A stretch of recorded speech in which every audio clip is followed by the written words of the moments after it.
하나님의 말씀을 들리게 하라. 창세기 5장 강해. 죽음 속에서 생명으로 건져내신 하나님. 오늘은 창세기 5장의 내용을 살펴보겠습니다. 6장을 다루었다가 다루지 않았던 5장으로 다시 돌아왔습니다. 제가 5장을 다루지 않고 넘어간 이유는 6장의 내용을 먼저 강조하고 싶었기 때문입니다. 특히 은혜를 강조하고 싶었습니다. 노아가 의인이 된 것은 은혜를 받았기 때문에 의인이 된 것이고, 은혜를 받았기 때문에 하나님과 동행하는 삶을 살 수 있었다, 이렇게 보기 때문에 이 순서를 강조하고 싶었습니다. 그런데 5장을 먼저 보면 하나님과 동행하는 삶이 먼저 강조가 되기 때문에 이런 순서로 제가 진행을 하고 있습니다. 이해해 주시면 감사하겠습니다. 5장은 어떻게 보면 굉장히 지루한 장입니다. 누가 누구를 낳고 얼마를 살고 죽었더라, 이런 말이 계속해서 반복이 됩니다. 발음하기도 힘들고 익숙하지 않은 이름들 속에서 성경은 우리들에게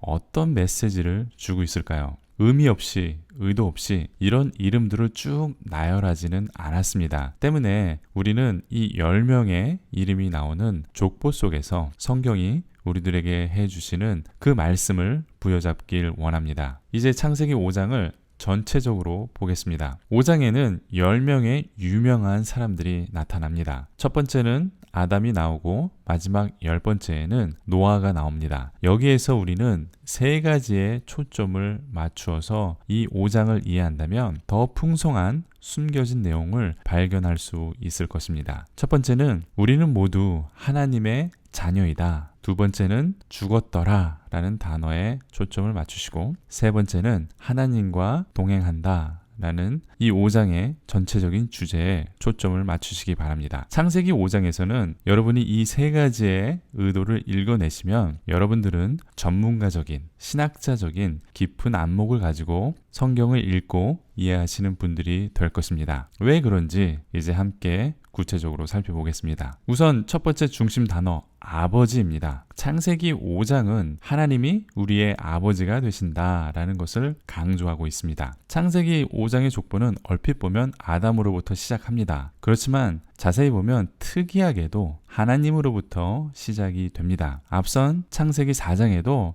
간략한 족보가 등장합니다. 창세기 4장 16절에서는 가인이 여호와 앞을 떠나서 에덴 동쪽 놋 땅에 거주하였더니 라고 되어 있습니다. 창세기 4장에서는 가인이 하나님을 떠났다 라고 되어 있고요. 계속해서 17절을 보면 아내와 동침함에 그가 임신하여 에녹을 낳은지라. 가인이 성을 쌓고 그의 아들 이름으로 성을 이름하여 에녹이라 하니라. 가인의 족보의 시작은 여호와 하나님을 떠났다라는 것으로부터 시작을 합니다. 하나님과 완전히 분리된 시작이다라는 것을 족보를 통해서 보여주고 있습니다. 반면 아담으로부터 시작하는 5장의 족보를 보겠습니다. 5장 1절에 이것은 아담의 계보를 적은 책이니라. 하나님이 사람을 창조하실 때에 하나님의 모양대로 지으시되. 이 족보에는 하나님으로부터 시작이 됩니다. 그리고 3절에 강조되는 것은 이렇습니다. 아담은 130세에 자기의 모양 곧 자기의 형상과 같은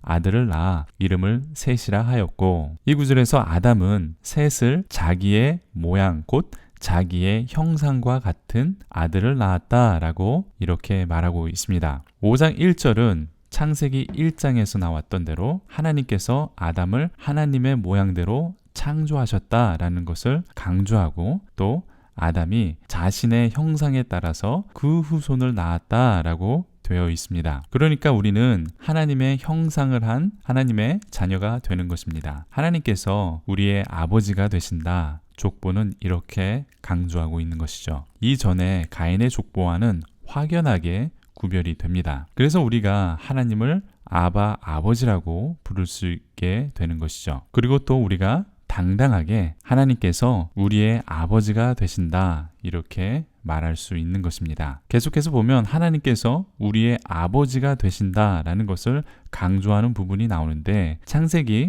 5장 2절을 보면 남자와 여자를 창조하셨고 그들이 창조되던 날에 하나님이 그들에게 복을 주시고 그들의 이름을 사람이라 일컬으셨더라. 하나님께서 남자와 여자를 창조하시고 복을 주시고 그들의 이름을 사람이라고 불렀습니다. 아버지가 자녀의 이름을 지어주고 불렀다라는 것을 보여줍니다. 이름은 부모님이 지어주시는 겁니다. 또 부모님이 처음 불러주는 것입니다. 즉 하나님 아버지가 참된 아버지가 된다는 것을 강조하는 구절입니다. 이렇게 5장 3절에서도 아담은 자기 모양과 형상대로 나온 아들의 이름을 셋이라고 짓고 불러준다라고 되어 있습니다. 3절의 개역 개정은 이름을 셋이라고 하였고 라고 번역을 했는데 히브리 원문을 보면 그리고 그의 이름을 셋이라고 불렀다라고 기록이 되어 있습니다. 하나님께서 사람을 하나님의 모양과 형상대로 창조하시고 사람이라고 불렀습니다. 히브리어로 아담이라고 불렀는데 아담은 사람이란 뜻이고 또 아담의 이름이 되기도 합니다. 그리고 아담은 자신의 모양과 형상대로 아들을 낳고 셋이라고 불렀습니다. 하나님께서 우리의 모양과 형상을 하신 아버지가 된다. 우리는 하나님의 모양과 형상으로 태어난 하나님의 자녀다라는 것을 강조하고 있죠. 아담도 그 모양과 형상을 닮은 아들을 낳고 그의 이름을 부르고 그의 아버지가 된 것입니다. 현대적인 표현을 하면 우리의 DNA는 부모님께 왔고 우리 부모님의 DNA는 조상들께 왔고 조상의 DNA는 바로 하나님께로부터 왔다는 것입니다. 그러니까 우리의 아버지는 하나님이시고 우리는 하나님의 모양과 형상대로 창조된 하나님의 DNA를 가진 자녀다라는 것을 성경에서 보여주고 있는 것이죠. 여러분들은 어디서 이런 말씀을 들어보셨습니까? 여러분들은 성경에 쓰여 있는 비밀을 이제 깨닫고 알게 되었습니다. 우리의 가장 근본적인 질문, 하나님의 존재론, 하나님은 누구신가? 하나님은 어떤 분이신가? 이 하나님의 존재론으로 성경을 읽으니까 이런 엄청난 결과와 메시지가 성경에서 보이는 것입니다. 계속해서 창세기 5장에서 강조되는 두 번째 특징을 보겠습니다. 이 두 번째 특징은 죽었다라는 단어의 반복입니다. 5장 5절에 처음 나타나는데 그는 930세를 살고 죽었더라. 이 문장을 읽으면 대부분의 사람들은 와, 많이도 살았네. 오래 살았다. 이렇게 반응을 합니다. 그런데 성경이 강조하고자 하는 것은 오래 살았다가 아니라 죽었더라. 이 죽었다는 것을 강조하는 것입니다. 원래 하나님께서 우리 인간을 죽지 않게 창조하셨는데 이제 죽게 되었다는 것이죠. 앞선 4장에 나타난 가인의 족보에는 누가 누구를 낳고 이렇게 번역이 되어 있습니다. 실제로는 누구를 낳았다라는 말은 없고 누구의 아버지가 되고 누구의 아버지가 된다 이렇게 기록이 되어 있습니다. 창세기 5장에서도 하나님께서 우리의 아버지가 된다라는 것을 강조하기 위해서 대조적으로 기록한 것인데 아쉽게도 한글 번역에는 낳고라고 의역을 해서 이 강조점이 좀 퇴색이 됩니다. 5장 6절에도 셋은 105세에 에노스를 낳고라고 이렇게 번역이 되어 있는데 실제 히브리어 원문에는 셋은 105년을 살았을 때 그는 에노스의 아버지가 되었다라고 기록이 되어 있습니다. 어쩌면 문장이 좀 어색할 수 있으니까 한글 개역 개정의 성경은 의역을 한 것 같습니다. 낳다라는 말이 아니라 성경이 강조하는 것은 아버지가 된다라는 것입니다. 다시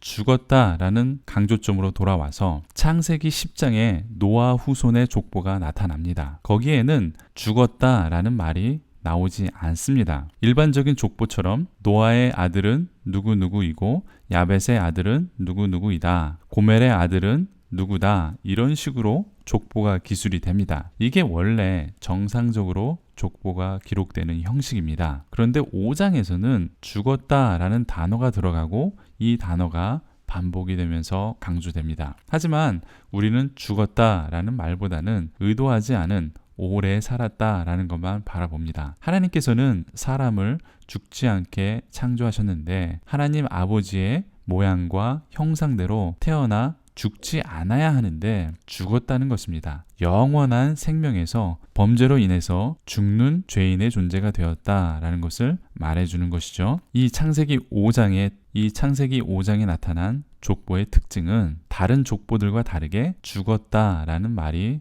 들어간다는 것입니다. 그런데 7번째 후손에서 이 죽었다라는 단어가 사라지고 새로운 문장이 추가됩니다. 창세기 5장 24절에 보면 에녹이 하나님과 동행하더니 하나님이 그를 데려가심으로 세상에 있지 아니하였더라. 죽어야 하는 에녹이 죽지 않았습니다. 이 에녹은 아담의 7대 손입니다. 완전한 숫자 7이 의미하는 것을 설명하지 않아도 아시는 분이 많으실 것입니다. 제 성경 강의를 들으시는 분들의 수준이 높기 때문에 자세히 설명드리지는 않겠습니다. 아담의 7대 손 에녹은 하나님과 동행하는 사람이었습니다. 그의 아들 8대 손인 무두셀라도 하나님과 동행하는 사람이었습니다. 그런데 이 완전한 숫자 7대 손에서 에녹은 죽지 않고 하나님께서 데려가셨습니다. 다른 족장들은 죽었는데 유일하게 죽지 않았다는 것을 강조하고 있죠. 왜 죽지 않았는지 반복해서 우리들에게 알려주는 것은 하나님과 동행하였다는 것입니다. 22절, 24절에 반복이 되죠. 또 다음 장에서도 노아도 하나님과 동행하는 인물로 나타납니다. 때문에 그도 구원을 받았다라는 것을 말하고 있습니다. 저는 이미 6장에서 하나님과 동행한다는 것이 어떤 의미인지, 어떻게 하나님과 동행할 수 있는지 지난 강의에서 설명드렸습니다. 6장에서 노아도 하나님과 동행한 인물인데 노아는 의인이며 당대의 완전한 자라고 6장 9절에 나타납니다. 왜냐하면 6장 8절에 노아는 여호와께 은혜를 입었기 때문이다 라고 말씀하고 있습니다. 죽지 않는 구원은 은혜와 관련이 있습니다. 복음이 무엇인지, 구원이 무엇인지 우리에게 힌트를 주는 것입니다. 우리는 죽을 수밖에 없습니다. 아무리 오래 산다고 해도 족보에서 강조하는 것처럼 결국은 죽는 것입니다. 죄 때문에 우리는 하나님과 분리되었고 하나님과 동행할 수 없고 하나님을 아버지라 부를 수 없는 죄인이 되었습니다. 그렇지만 하나님은 여기서 우리를 버리시지 않았습니다. 아니, 한 번도 우리를 버린 적이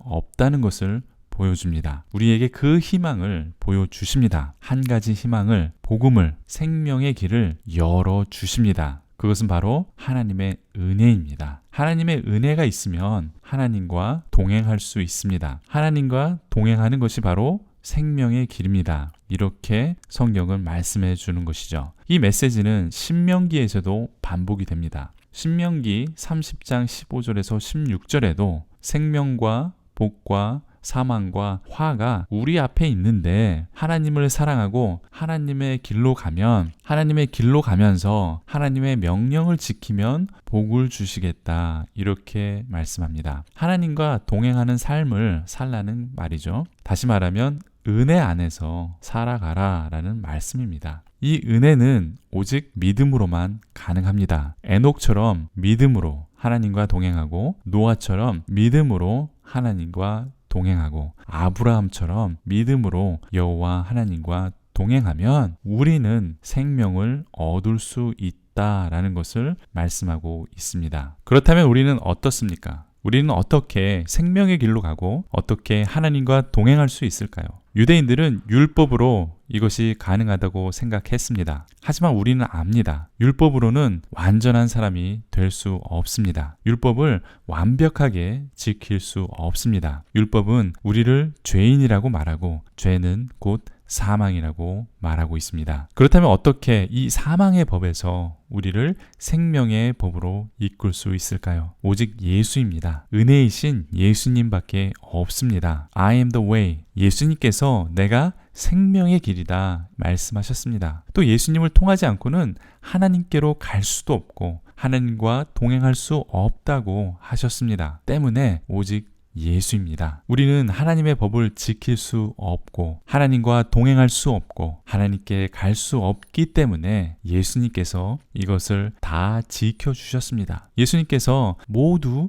이루어 주셨습니다. 그리고 예수님께서 우리와 함께 하신다고 말씀하신 것이죠. 그래서 임마누엘, 하나님께서 우리와 함께 해 주시는 것입니다. 왜냐? 우리가 하나님께로 갈 수 없기 때문입니다. 이제 결론을 맺겠습니다. 창세기 5장에서 족보는 크게 세 가지를 우리에게 말씀하고 있습니다. 하나님께서 우리의 아버지가 된다. 그분께서 그분의 모양과 형상대로 창조하셨습니다. 그리고 남자와 여자를 사람이라고 부르셨습니다. 우리를 창조하시고 이름까지 지어주시는 아버지가 되신 것이죠. 아담은 그의 모양과 형상대로 자녀를 낳고 아버지가 되었다고 성경은 말합니다. 또 그 후손들도 그의 모양과 형상대로 아버지가 됩니다. 현대 사람들은 이 모양과 형상을 DNA라고 하죠. 우리의 몸속에 하나님의 DNA가 있습니다. 즉 하나님께서 우리의 아버지가 된다라는 것입니다. 한글 성경에는 낳고 이렇게 되어 있지만 원어에는 아버지가 된다라고 했습니다. 의도적으로 하나님께서 우리의 아버지가 된다는 것을 말씀해주고 있습니다. 두 번째 메시지는 죽었다라는 말의 반복입니다. 오래 사는 사람들도 결국은 죽었습니다. 죽음을 피할 수 없었습니다. 이 죽음의 반복 속에서 죽지 않는 에녹이 있습니다. 아담의 7대손 에녹은 하나님께서 데려가셨습니다. 죽음을 보지 않았죠. 우리도 이렇게 될 수 있습니다. 어떻게요? 이것이 세 번째 메시지입니다. 에녹은 하나님과 동행하였다라고 되어 있습니다. 또 홍수에서 구원받은 노아도 하나님과 동행하였다라고 되어 있습니다. 하나님과 동행하면 생명의 길로 가는 것입니다. 구원의 길로 가는 것입니다. 하나님과 동행하려면 6장에서 그 해답이 나옵니다. 바로 은혜가 필요하다는 것이죠. 은혜는 바로 예수님입니다. 예수님을 통하지 않으면 하나님께 갈 수 없고 하나님과 동행할 수 없습니다. 저와 여러분은 예수님의 보혈로 우리의 아버지 되신 하나님과 언제나 동행하시는 삶을 살아가시기를 간절히 축원드립니다. 아멘. 도움이 되셨습니까? 질문이나 다른 의견이 있으시면 댓글을 달아주십시오. 또 구독과 좋아요를 눌러주시면 계속해서 예수 중심, 말씀 중심의 강의를 들으실 수 있습니다. 항상 새롭고 신선한 강의를 하려고 노력하고 있습니다. 아마도 창세기 5장 전체로 설교를 들어보신 적은 거의 없으실 거라고 생각이 됩니다. 성경을 쉽고 새로운 관점으로 잘 풀어주려고 열심히 연구하고 묵상하고 있습니다. 그런데 많은 분들이 제 강의를 잘 모르고 있습니다. 이 내용이 괜찮으시다면 제 강의를 지인들에게 소개해 주시고 전해 주십시오. 공유해 주시면 많은 성도들이 다시 성경 말씀으로 돌아가고 하나님의 말씀이 이 세상에 들려지는 귀한 사역이 될 것입니다. 이 사역에 동참해 주십시오. 감사합니다.